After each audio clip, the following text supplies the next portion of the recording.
নমস্কার বন্ধুরা, আজকের একটা নতুন কবিতা নিয়ে চলে এলাম। আপনারা কেমন আছেন অবশ্যই জানাবেন। আমার কবিতাটা ভালো লাগলে অবশ্যই সাবস্ক্রাইব করবেন। নতুন ধরনের কবিতা বলছে এই জন্যেই, আমাদের সমাজে বিশেষ চাহিদা সম্পন্ন প্রচুর শিশু এবং মানুষ আছেন, তাদের কথা আমরা ভাবি না। তাই সেই সমস্ত বিশেষ চাহিদা সম্পন্ন মানুষকে নিয়েই আমার নতুন কবিতা আলোর পথে। মা, আমাকে আনলি কেন ভুবন পারের গা? শরীর দিলি, মনও দিলি, ইন্দ্রিয় পাঁচ সবই দিলি, কেমন মাগো রূপটা যে তোর দেখতে দিলি না? যখন মাগো ভূমিষ্ঠ হই নিলেম প্রথম শ্বাস, তুই কেন মা দুহাত দিয়ে আদর করে কোলে নিয়ে গলা টিপে মারলি না মা, করলি না রোধশ্বাস?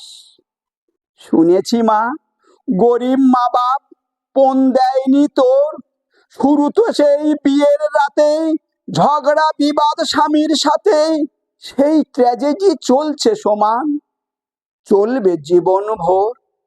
মাতাল স্বামীর ঘরে মাগো জ্বাললি প্রথম দ্বীপ, ভাবলি মা তোর এটাই ভুবন, দেখলি কত সুখের স্বপন, দেহের ধূপে মনের দ্বীপে পুজলি রে তোর শিব।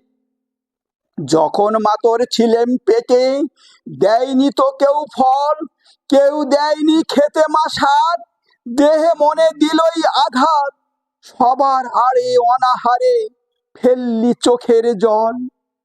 হলেম যখন কুঁড়ে ঘরে কেউ এসেছে বল, বাজলো না শাঁখ উলুধ্বনি, ডাকলো না কেউ খুকুমণি, বাড়লো মা তোর পীড়ন আরো, করলো সবাই ছল।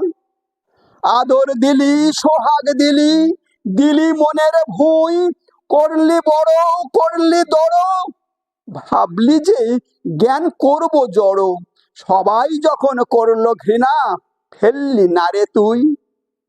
পিছিয়ে না থাকবো আমি, ঘুরবো জগৎ মা, অন্ধ আমায় বলে যারা, মূর্খ মাগো অন্ধ তারা, জ্ঞানের চোখে দেখি মাগো তারাই দেখে না। জানি মাগো শান্তি তোকে দিলই না তো কেউ, বললে এ তোর পাপের ফসল, পূর্ব জন্মে কর্ম কুফল, বাইরে ঘরে কোরাস্বরে মন্দ কথার ঢেউ। ওদের কথায় দিস নে মা কান, আমার কথা শোন, শিক্ষা দে না, দীক্ষা দে না, মানুষ হবার মন্ত্র শোনা, জ্ঞানের আলোয় ভরাবো সব অন্ধ মনের কোণ।